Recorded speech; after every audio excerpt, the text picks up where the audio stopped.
been created based on the iconography of ancient peoples. Like most ancient information, the early history of the harp is not definite. There are many debates amongst historians about the origins of the harp. However, most historians agree that the earliest evidence of the appearance of the harp is around 3300 BCE in ancient Persia, which was Iran, and it is known that Islamic travelers brought the harp as far west as Spain. So I would say personally that origins of the harp is from Middle West and Far West. Of course, Africans developed many different types of the harp, and lots of harp music were developed by Western country composers. I'm going to talk about Persichetti. He was an American composer and pianist and teacher. He was one of the major figures in American music of the 20th century, both as a teacher and a composer. And he wrote the important book about harmony, 20th century harmony, creative aspects and practice. When you heard the piece was sectional, it could be divided as 8 movements, and it's very short. Every movements are short. I will go from the first movement. As you heard, the piece started D flat major, and there is no tonality in Persicchetti's music, but they are full of new ideas compared with Damase music, because Damase music is traditionally composed. The way is very idiomatic for the harp composition, but compared with Damase, Persichetti used lots of effects, that pedal slides which you heard, and he was one of the composers who was affected by Salcedo. Salcedo influenced him through his notation.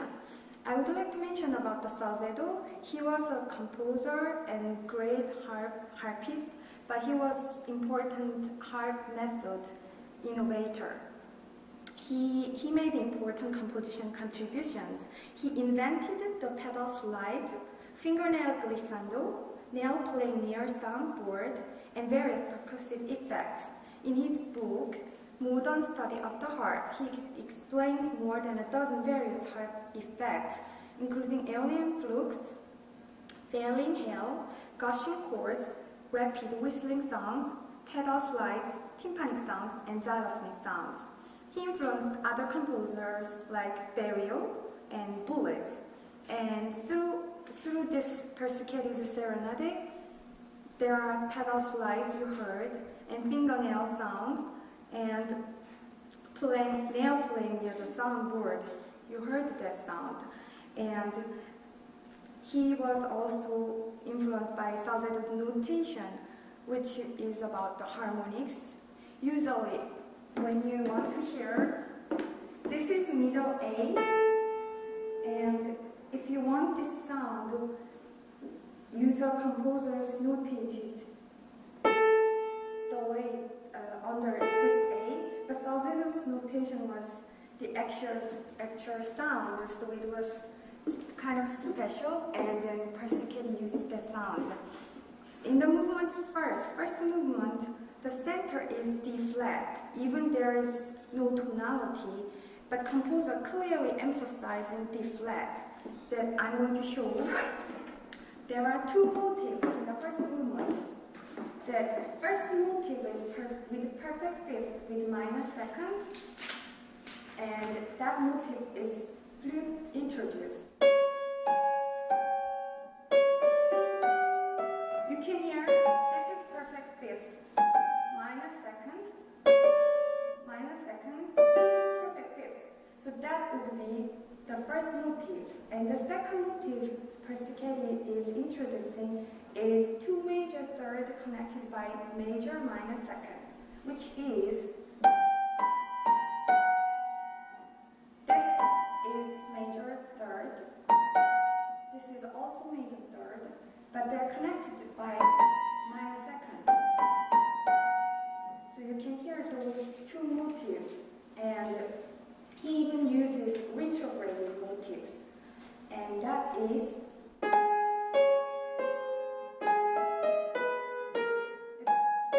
backward. So he's showing the retrograde motives, and he's emphasizing emphasizing on D flat is very clear. First of all, there are three evidences that I would like to give you. First thing is, harp starts D flat.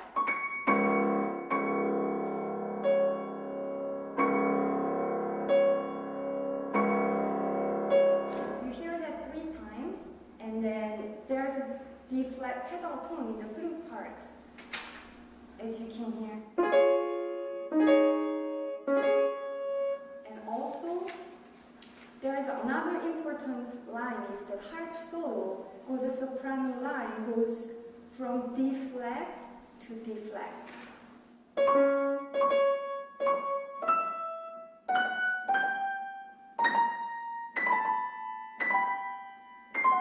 And then reaching D flat, which is from D flat, E, F sharp, G, B flat, B natural, C, D flat. So the 4 bars of the harp solo line clearly shows that composer wanted to emphasize the D flat. And that would be those 3 evidence that he is emphasizing D flat even there is no tonality. The second movement has a clear form, ABA prime, ternary form, and it has very clear structure. But he is emphasizing D flat Dorian mode, which is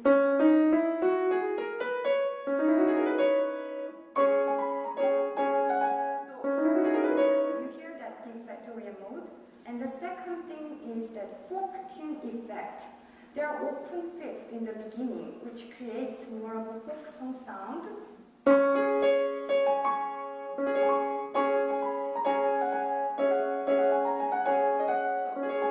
it's clearly folk tune sounds. And then there is a switch the role.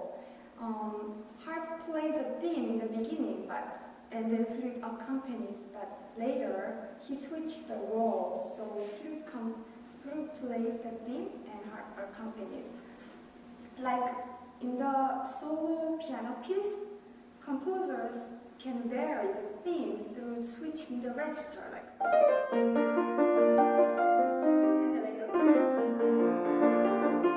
But in here it's duo piece, so composer should clearly have to switch the role, so it shows different register, so it gives variety. And then movement 3, it has 3 ABA coda form, and it shows the polytonality, which is very interesting.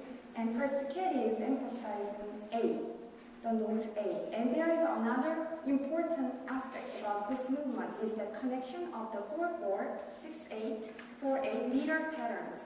It seems like for the listener, it changed.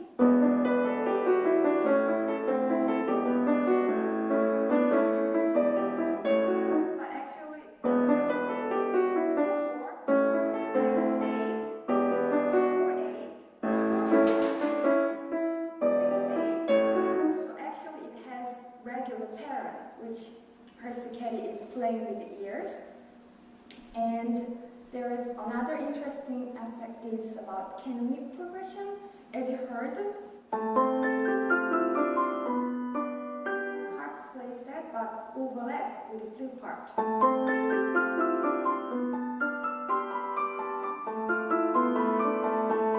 So he's showing the canonic progression idea. About the movement fourth movement shows very simple binary form, which is AA prime. But in this movement, A flat is the center. There is also no tonality, even though there are many consonants, which is very interesting. Because if you hear lots of consonants, you expect there is a tonality, but there is no tonality. And he's using just minor 7th and 9th chord, which is